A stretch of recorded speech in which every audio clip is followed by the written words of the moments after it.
गांव में एक लड़की थी, गौरी। मगर लोग उसे गौरी नहीं बुलाते थे, बल्कि काली बहू कहते थे, क्योंकि उसकी त्वचा सांवली थी।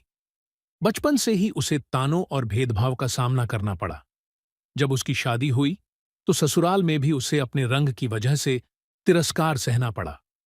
उसकी ननदें और पड़ोस की औरतें अक्सर उसे चिढ़ातीं।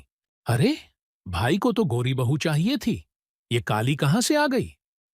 गौरी को तकलीफ होती, लेकिन उसने कभी किसी से शिकायत नहीं की।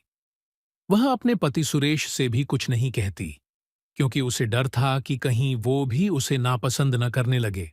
पर सुरेश अलग था। वह गौरी के रंग को नहीं, उसके दिल को देखता था। एक दिन जब उसने अपनी मां और बहनों को गौरी का अपमान करते सुना, तो उसने सबके सामने कहा, गौरी मेरे लिए सिर्फ मेरी पत्नी नहीं, बल्कि मेरी सबसे बड़ी ताकत है।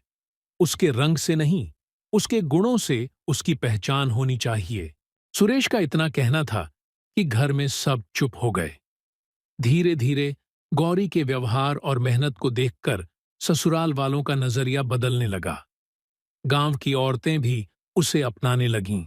गौरी ने यह साबित कर दिया कि इंसान का रंग नहीं, बल्कि उसका स्वभाव और कर्म ही उसकी असली पहचान होते हैं। और फिर धीरे धीरे काली बहू का नाम बदलकर गौरी हो गया, उसके उजले मन के कारण।